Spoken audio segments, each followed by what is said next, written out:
First of all, I would like to introduce Dr. Gloria Pessina. She's a dear friend and a colleague. She's an urban planner and adjunct professor in Politecnico di Milano. For her doctoral research, she worked on political ecology of water infrastructure in Ahmedabad, specifically the Sabarmati riverfront development. And after that, now, presently, she is doing her postdoc in Politecnico di Milano on territorial fragilities. Along with her research work, she is actively involved in teaching in the first year and second year of architecture students in Politecnico. I welcome you. Please. Thank you very much. Thank you for being here, and thank you, Aloke for inviting me. We met at Politecnico di Milano, as you know. Your professor, I don't know who are your students. Some are. Anyway, so she did her PhD also at Politecnico di Milano, so we studied together. So I will not speak about Ahmedabad now in this presentation. I will not speak about India. I will tell something about India, but not about my experience. But in case you want, later, if you have questions about how it was for a foreigner and a woman to walk in India and to study a contested project and so on, then we can discuss about that. But it's not part of the presentation because there are already too many things. If I am too boring, too fast, too slow, just raise your hand and say something, and I will try to change. So, walking through a timeless method for urban and territorial analysis. So I know some of you are architects, some are wishing to become architects, others wishing to become lawyers, and I think that's it. So possibly it will be more interesting for architects, but I hope it will be interesting for everyone. We start. Yeah. I will start with this. So these are images I think many of you are familiar with. So it's just a Google Earth image of Los Angeles.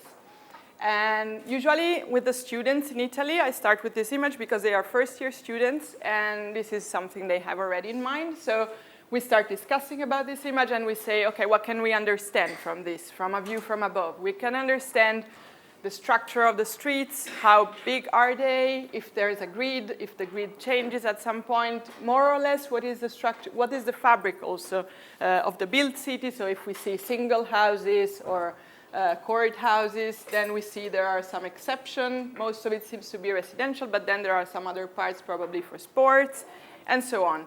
But then when we go to the street, still virtually, so just with Google, then we have a different image. It's the same place. I just landed in one of these areas. And what we see, we have a different perception of this space, just visually so far. We don't feel anything else, but we can understand actually how big is the street, how is the street made, what are the elements that make it, what's the shape of this, the shape or the typology of this architecture that we saw from above, and the presence of green, signs, and so on.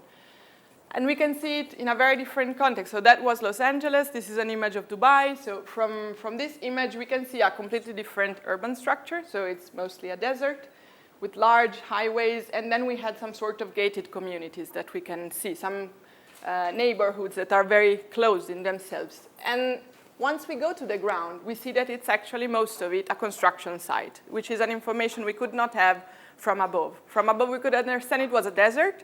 It was dry. There were some typologies of buildings, but we didn't know this, looking just from above. And we go to Sao Paulo in Brazil, and it's another case. So in this case, we can see a very compact city. Then we can understand that there are some taller buildings, and there's a forest.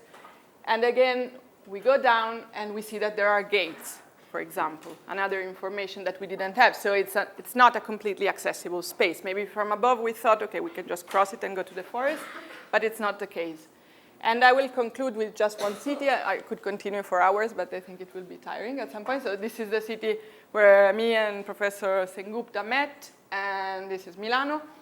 Very different cities from the other ones. So a European city, compact, with a city center, and then it has a radial development, so it goes with rings around. There are still some rural areas that are entering the city in the fringe. You can see a highway, railways, and so on. And then we land at the university where I come from. This is Politecnico di Milano, and it's the entrance of the Faculty of Architecture. It's a pedestrian space, There's a man there every day who's selling old books. There are students which are coming with their motorbikes, bikes, and so on. There's some shadow under the trees. All this information are stuff we can understand just going through that, just looking at the street level. We are not going through that yet. Now, let's go to walking, so the object of this lecture. So maybe some of you know already this book. It came out in 2000, so it's not so recent, but it's still quite important. The author is a woman. She's called Rebecca Solnit. She's not an architect or an urban planner. She's a writer and a journalist. And she did a quite interesting job with her book because she tried to trace a history of walking. And while tracing that, she also tries to tell us what are the elements that make walking important. So she said the rhythm of walking generates a kind of rhythm of thinking. So relating the way walking and moving makes us also think in different ways. Walking can also be imagined as a visual activity. So while you walk, you collect images in movement, and then you assimilate them into what you already know. And then she says, this is what makes walking ambiguous and endlessly fertile. It's both means and end. So you walk because you want to walk, but also because you need to walk to go somewhere.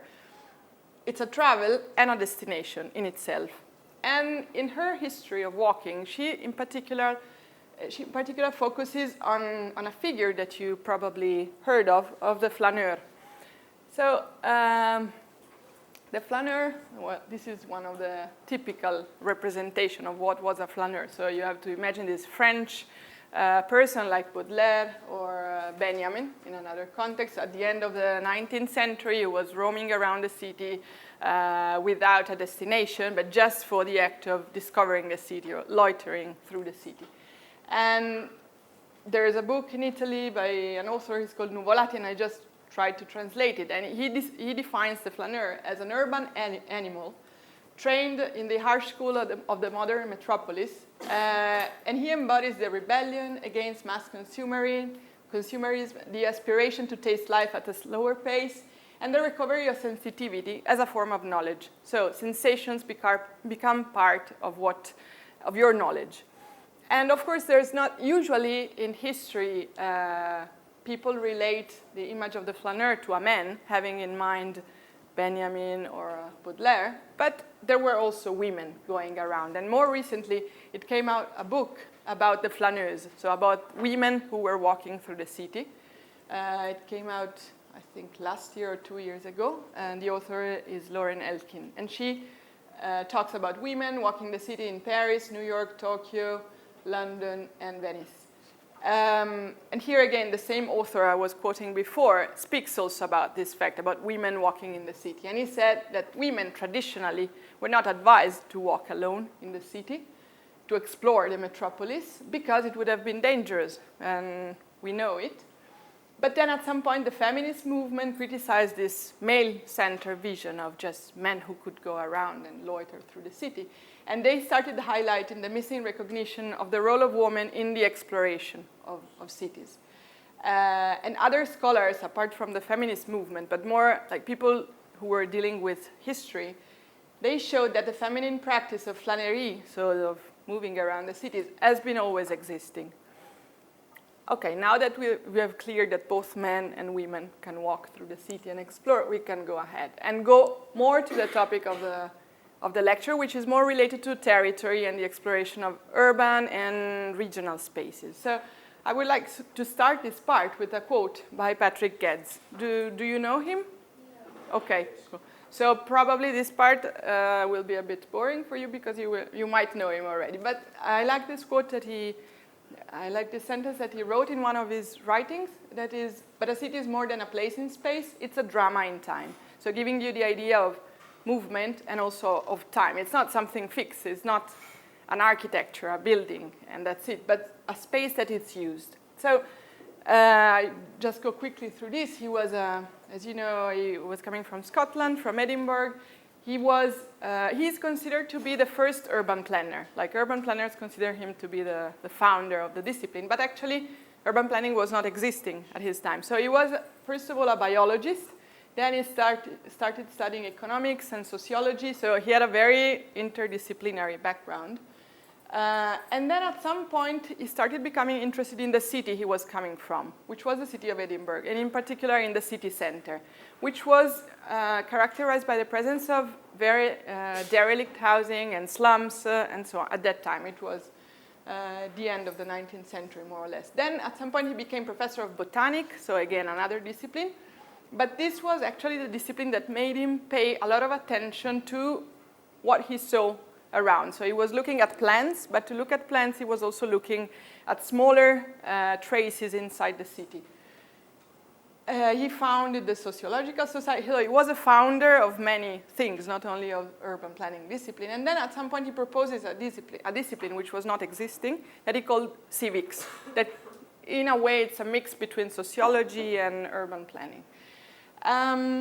But the reason why I'm talking about him is that he was living in Edinburgh, and this was the city. This is a much older picture, but it gives you the idea of how the city center was, because it didn't change so much. So you have to imagine that most of that part was slums at the age of Patrick Geddes. And at some point, he decided to buy a building that was already there. It was a tower. It was already property of somebody else who was just leaving it.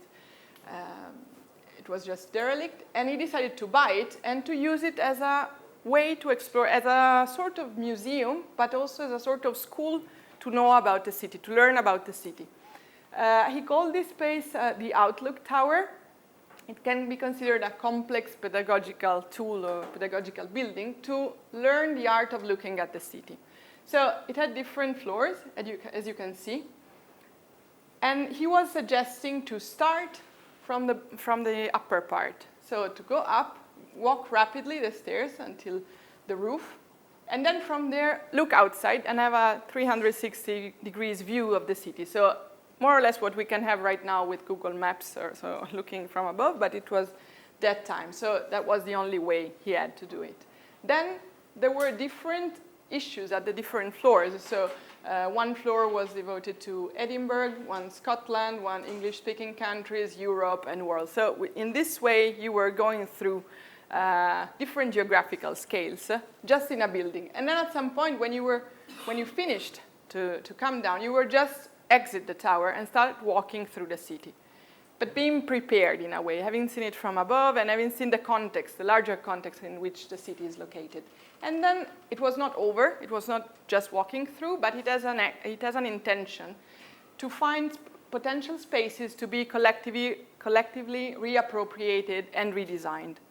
So he was actually running meetings in this place, and it was a sort of a school, but not just for students, also for ordinary citizens. So this is one of the pictures of him with citizens and kids of all ages just going around. This was one of these empty plots that they found, and they said, okay, we can start considering to reappropriate this place and redesign it for our community. And they did this. They were not just walking, but then they were putting this on paper to have an overview. So again, going back to the view from above. Hi. Hello. Behind me. Okay. Shall I start again? I don't know. It's okay. I just wait. Then forget. It's okay.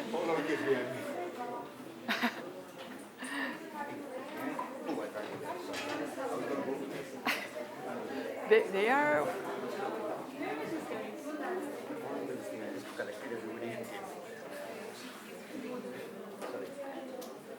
You want to say something? Or just continue. I don't know. You tell me. Okay. Okay, settle down, please. Guys, please settle down. This is not a wedding cake crashing activity happening. So please. Okay, so just for those who just came, we started with something in general about the act of walking and of the flaneur, and now we arrive to an important figure in the method of walking, which is Patrick Geddes. So I was telling about his method to explore the city from above and from below. Maybe I just go 2 slides. Oh. Yeah. So I was telling about this. He was from Edinburgh, and at some point you're there? You're settled? Yeah. Okay. And at some point he decided to take this building over, so to buy this building, and to use it as a sort of school of learning how to look at the city, how to know the city. So I was telling your colleagues that there were different floors, and he was bringing people, ordinary citizens or students, first on the roof to have a view from above of the city, and then they were going down through different floors where there were different exhibitions at different geographical scales, from the scale of the city till the world, and then they were coming out and they started walking through the city of Edinburgh. And then they were trying to find potential spaces to be appropriated and redesigned. So this is one of the pictures of this activity that they were doing, and they were not only walking and looking for these spaces, but they were also going back to aerial views. So they were mapping also these spaces. So there was a whole process of knowledge which was made by different parts. So walking, reading, and again, drawing. At some point, as many of you might know, he came to India in 1914. So he arrived in Madras at that time. He was hired as a planning consultant for many Indian cities. So you can see Ahmedabad, Lucknow, Lahore, and so on. He made many trips back and forth until 1924, when he leaves India. He had taught the same course that he was teaching in Edinburgh, so the civics course, that one I was telling you, which is a mix between sort of urban planning and sociology. And when he came to India, he also felt that he had to slow down even more. So he was saying that a planner must seek first to learn, to understand, to appreciate before he attempts to criticize, much less to teach or to transform. This is what he wrote in 1918. And I will tell something just about Ahmedabad, since I was there, but I will not tell about me in Ahmedabad. Okay. So in Ahmedabad in particular, he was hired to give his consultancy about the issue of the walls, of the demolition of walls. So this is an image, the only image I found that it was already more or less of that age, but it's a bit earlier than when he came there. But this situation was similar. And, he wrote some notes. And from these notes, we read that he was visiting Ahmedabad. And then he said, the question of the demolition of the walls was then put to me by different people. And then he had to go over and over on them. So I've gone again over them and this neighborhood section by section. So he was walking along a lot on the walls, around the walls, to understand what was this issue about. And again, he was putting this on paper. So he had this method of the survey that was drawing maps while he was walking. So this gives you an idea just of the streets and of the paths that he was doing. We don't know anything about the buildings that are there. And about this method, he said, what then is this method? He called it the city survey, so, which was made by all these things, by walking, by drawing, looking at the city from above, and so on. He said, the city survey involves the accumulation and record of all documents illustrative of the city's life and activities. So plans, pictures, books, and so on. It's an analysis of the forces active in bringing about the present conditions and likely to affect the future. So he was taking into account the physical nature of the city, but also the activities that were taking place there, who was using the city, and in which way, the practices that were happening in the city. Okay, this is about Patrick Gett. So he's the one who introduced also the phrase walking through, which gives the title to this lecture. Now we change and we go to a different person, just for the architects to give them a bit of satisfaction. I'm not an architect, so it's the only architectural part. Huh? Oh, okay. So, but actually he was a particular architect, so it's good for everyone. Now, I don't know if you know him, he was called Giancarlo De Carlo. He was a friend of Doshi. Doshi, you know maybe. Okay, so they had more or less, no, he was a bit older. But anyway, so he was an architect. He also had a similar, well, he was coming from the modernist movement, but then he was very critical, and he was trying to understand like what were the local materials, the local conditions in Italy in particular. He was also writing on journal. He had his own journal that was called Space and Society. So just to give you an idea of how these two dimensions were related for him. Well, but apart from this, then you can look for his architecture. I'm not showing his architecture. But I wanted to show that part of his method was to go, walk around, and sketch. So, and he was saying that, he was of course also taking pictures, but he was saying that sketching allowed him to think better while he was walking, because the act of sketching made him select what he wanted to show. While if you can do the same selection also with a picture if you're good, but you can also take it just distractly. You know, we can do it with phones just like this. But if you sketch, okay, you have to be fast, but you are already selecting. So, at the beginning, these were the kind of sketches he was doing, so just showing some elements. And I'll try to translate what is written there. It's one of his notes. He was saying the experience of space comes through the sound of your steps on the ground, from the smell of the trees that you cross, from the flavor of the air on your lips, from the touch of your fingers on the stone, and from the adaptation of the sight to the alternation between shadow and light, and so on. So he shows how the experience of space is strongly related to the sensation you have and to the to sight. It's not only visual; it's made of many other things. So touch, smell, and so on. And this is another example of another space that he was drawing. So in this case, he wanted to show mostly how busy it was. So his focus was not the architecture. Of course, there was there also the building and how this space is shaped. We can say probably it was a square or a large open space. But he wanted to show that it's very crowded. And, okay, this is one of the walks. That was his wife. So they were also having a lot of fun while walking, and he used to go around with the whole group, his whole team he was working with. And these are other types of sketches. And he also made, just for him, this, you have to imagine that it was his notebook. So he was just writing notes, making small maps just for him to have orientation, and then giving these views.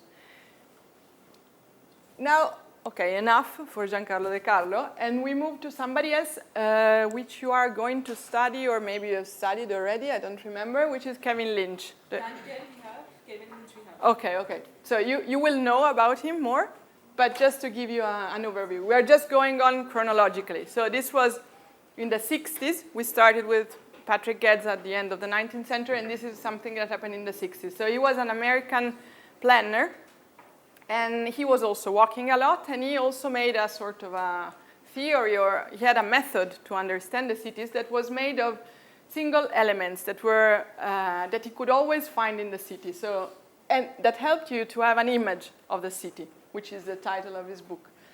And these elements were 5, the main elements, and were paths, edges, districts, nodes, and landmarks. In particular, he was interested in paths and edges. So path is a place you can walk on, or a vehicle can go through it, but it's anyway a way that can be used, that connects something. While edges are linear elements like paths, but they cannot be crossed. So for example, a wall or a railway can be a path on one hand, but on the other hand, if you're a pedestrian and you want to cross a railway, then it's an edge. Districts were sort of homogeneous parts of the city. We can say neighborhoods, but even less. They can be even smaller. Nodes are very busy places. So we can imagine, for example, a metro station. That's a node. And landmarks are, he also made small sketches. Landmarks are elements that stand out. So a big tower, for example. So he identified these elements. And then again, he was also trying to understand the city just using these elements. So making some maps, using paths, and there's a key there, you have paths, nodes, edges, and so on. And you have different kind of representation according to what you want to represent. Yeah, these were other images, and he was putting also pictures. This is the final image for this part. So he was comparing what you can see from the plan. So you see there the shape of the typology and the shape of the buildings and the streets. And this is a selection. It's the same place, but he made a selection. He just wanted to highlight some element which he saw while he was walking. And his the elements that were important to him were, for example, the frontage of bars, arcades, clubs, because those were places that could have become nodes or places that were used by people that were staying there. Then he wanted to show where the heavy traffic was, because that would have been harder for pedestrians to cross, and so on. So where was the subway entrance? Just to understand how the pedestrian could have moved in this space, how easy it would have been for him, or how it could have used it. And you know about Yangel already. Some of you know already about Yangel. So on the same line, so Kevin Lynch was American. Yangel was from Copenhagen. So he's from Copenhagen. He's Danish. And he did the same thing. So he wanted to study the life between buildings and the use of public space. So he started to go around Copenhagen and other cities, just taking pictures and, again, making maps of how people were using the space. He was trying to reflect, why are people sitting in this particular part of the square and not in another one? There are different reasons. And he tried to synthesize the reasons he found for the behavior of people in public space, identifying some elements that facilitate contact, that make contact easier, and some others that inhibit contact. So, for example, if there are walls, then it's harder to have a contact, or if there are long distances between people, or if the speed is very high, or if there are multiple levels or just one level, if it's back-to-back orientation or face-to-face orientation. And then he applied it, for example, to the study of streets. So he was trying, in these schemes, each of them is referred to a different city. And you can see what was the relation between the pedestrian and the car. So how easy it was for the pedestrian to move around when it's not easy at all. Like in Los Angeles, the man is very small and the car is very big. When it's equal, like in Radburn, okay, it's this way. And then, for example, you see Delft or Venice, which is just a city for pedestrians. And he tried to give some elements about each of these cities and to make a scheme of that. And again, he was also identifying different kind of activities that were taking place in the public space, so necessary, optional, and other social activities. But that was a more theoretical reflection that he made.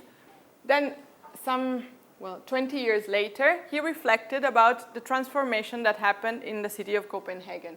The city of Copenhagen had a very busy city center that was used mostly by cars for parking or for going around, but there was no space for pedestrians, as you can see in that smaller picture. But at some point, the public administration decided that they just wanted to turn it into a pedestrian-friendly part of the city, that the city center should have welcomed pedestrians. This is what happened 20 years later, which was something nobody would have expected, because most of the people were saying it's crazy because people in Northern Europe are not Mediterranean. Here we have a cold weather, so people will not stay outside. But still, at some point, people liked staying outside.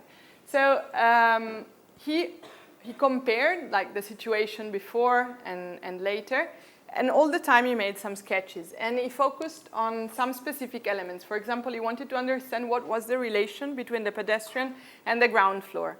And in this image, he just mapped those cases in which the ground floor was a sort of a wall for different reasons. So there could not be any relation. And he also reflected on that, saying that they were not safe spots because there were no activities going on there. Or he studied, for example, the condition of the light and the shadow. So what you see there are the places that are in the sun, usually during the day. And again, he made questionnaires and he considered different things, different elements. Okay. Shall I stop at some point or I continue? I can continue? Okay.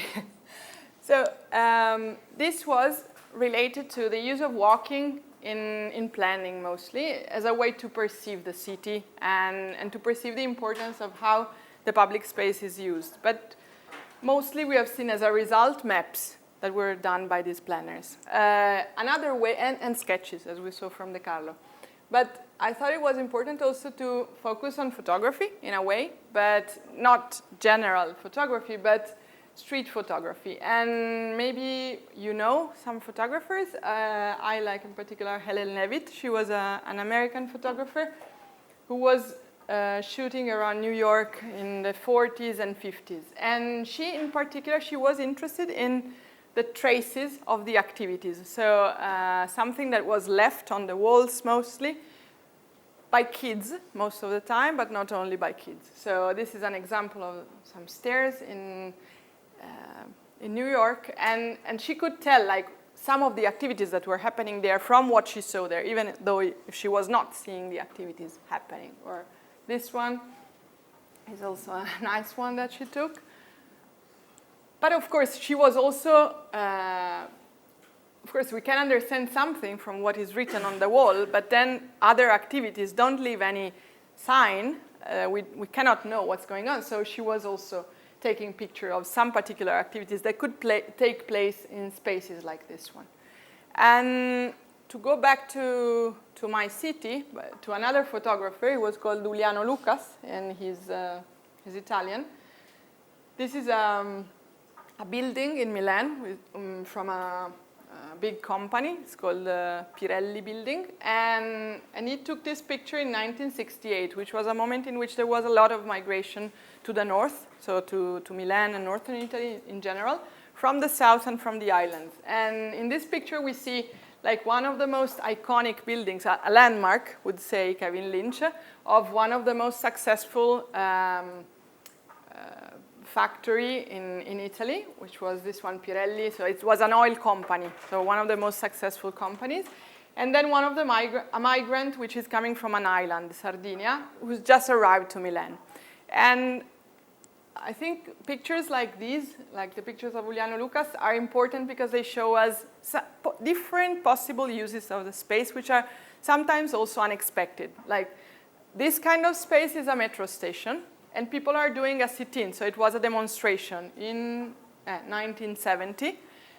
But it's not a space that is meant for demonstrations. It's a metro station, and you go out. It's a big area because people are crossing it usually. But at some point, for some reasons, it was a place that could host also this kind of activity.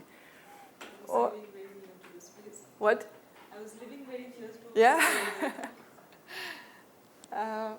Sorry, it's cold again. So,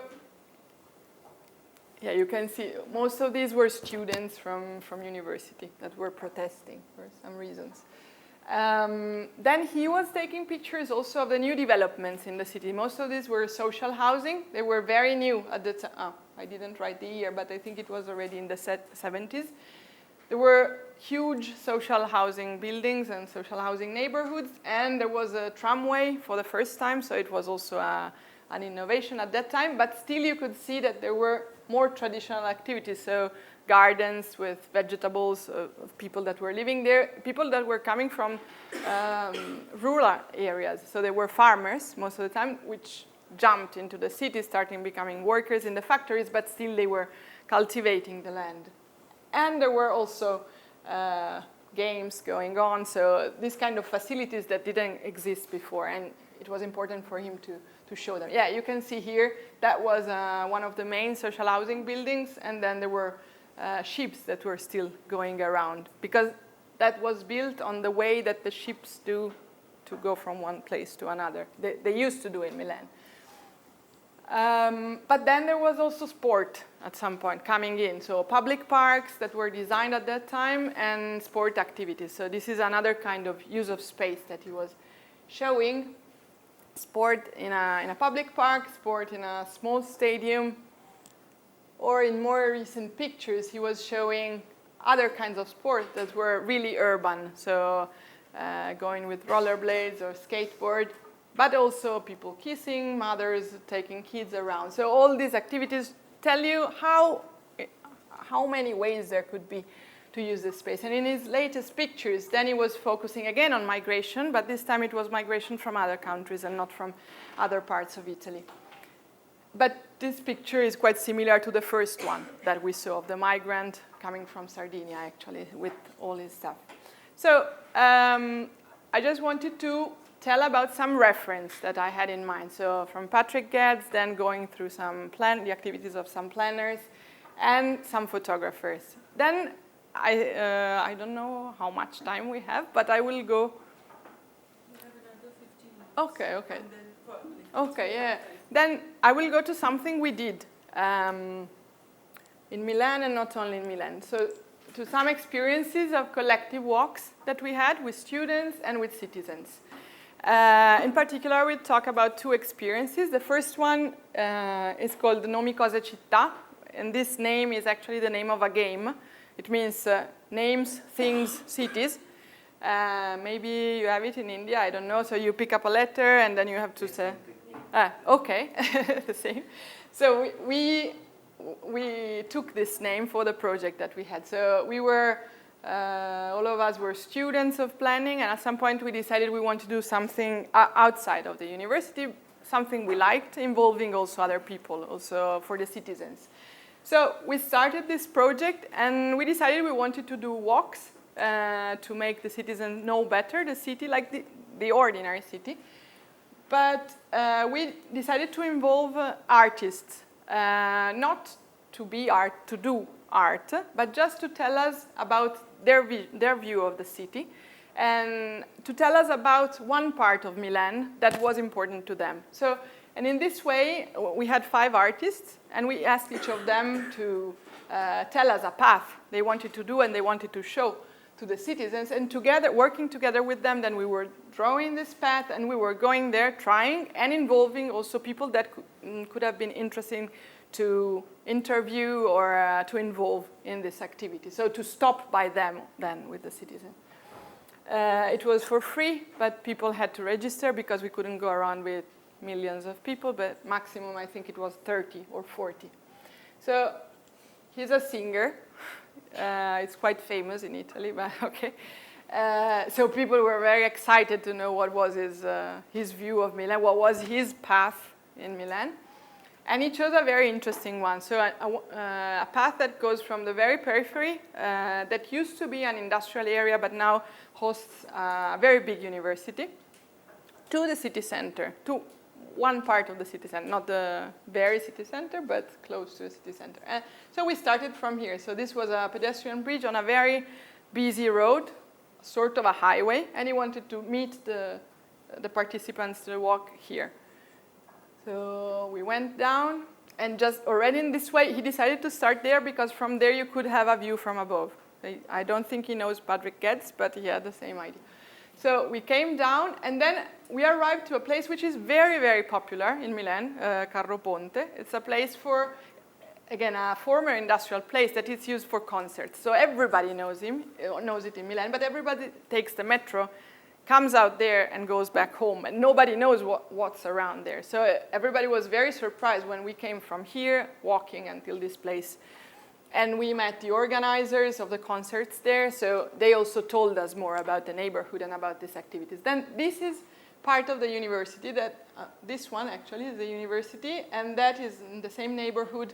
Those are some houses related to the university. And he was also stopping, and he was showing us how there was a wall, in a way, how the ground floor was not allowing any activity, but it was rejecting, in a way, people.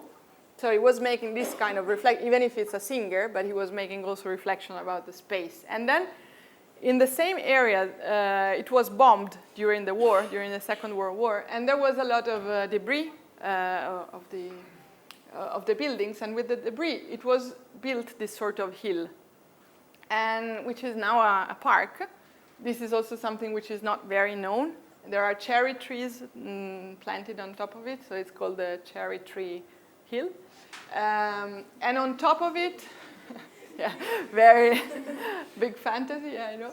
So on top of it, we met some old people that were living there that used to be workers in the factories, and they brought us pictures, And they told us the history of this worker settlement.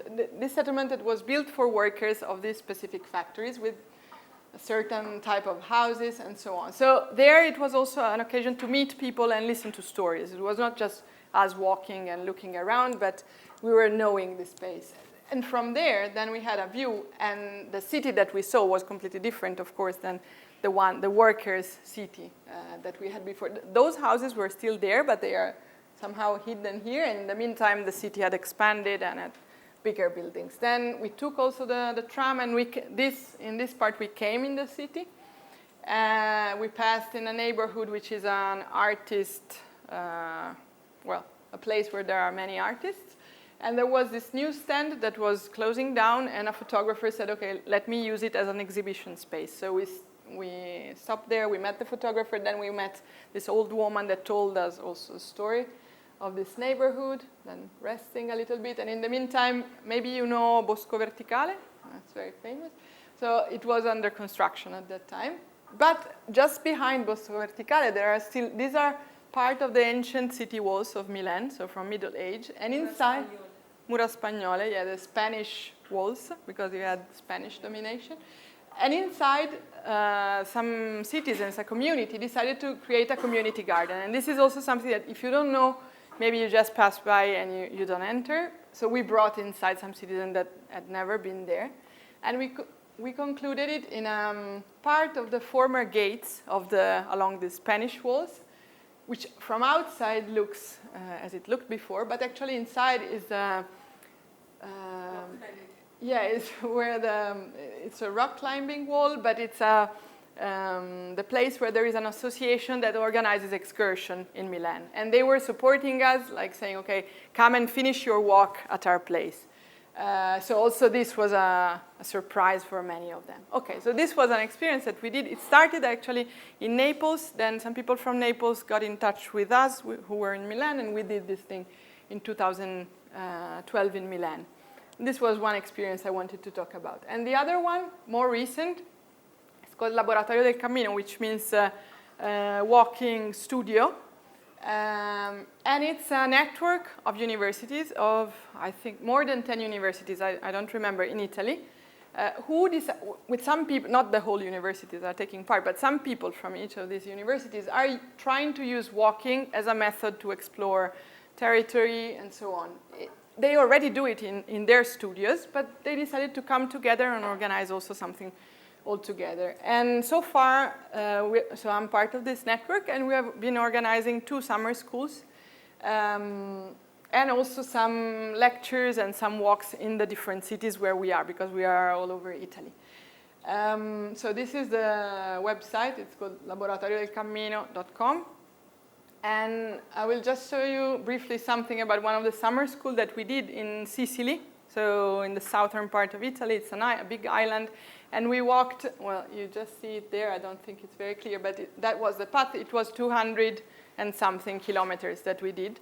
And the topic was walking in vulnerable territories, so fragile territories. So we have chosen some topics, 4 or 5. One was post-earthquake reconstruction, because that had been an area that was affected by earthquake. Then fires and rural areas, because again, there it's an area where, especially in summer when we were walking, there are a lot of fires, but also waste and fires. So there is a sort of waste garbage emergency there, and most of the times they get burned.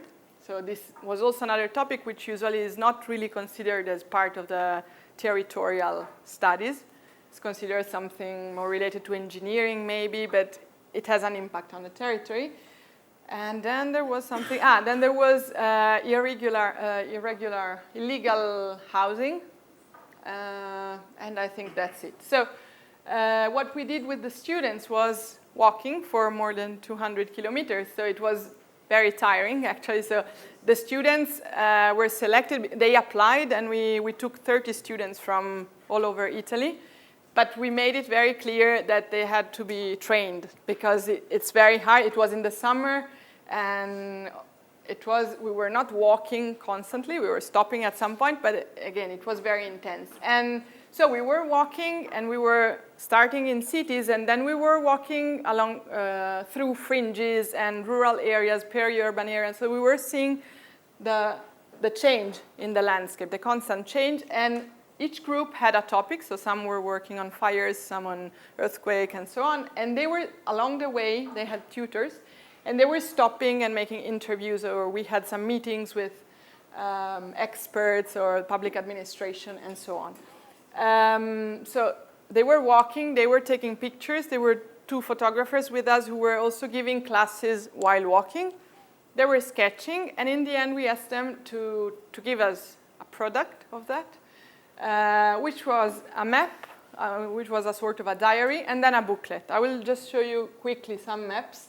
So this was of a group who was working on fire and landscapes. So they put their the path that they did, and there was a key somewhere, but the different typologies of landscape that they found, which are there actually, but there was also a legend somewhere. So they found different landscapes, so the coastal, agricultural, peri-urban, inner, agricultural, inner wooden areas, and then here they put some of the interviews that they did. So it was a very complex map and a very big one. I'm just showing it here. And this was one, or another one by another group. They were working on waste, and they decided to map all the critical points where there were dump sites, illegal dump sites, or where there have been fires of waste, and the different landscapes again. They have schemes, they put pictures of their meetings. And this is another group which had a very different style. So they were working on illegal housing, and they decided they wanted to show the keywords that people told them when speaking about illegal housing. So most of them are taken from the interviews, and they were people living in the illegal housing, but also they were putting some words that were said by the public administration or the police, just putting it all together because they wanted to give the idea of how complex the topic was. There were also some small maps, but I don't think that they can be seen. Okay, video, sorry. I just show you very quickly a video that was made at the end. So it's made with, shall I change that? It's made with a mix of videos that were taken from the phone, from the students. So it's just a very simple one, but maybe it can give you an idea of what was the experience. And with that, we...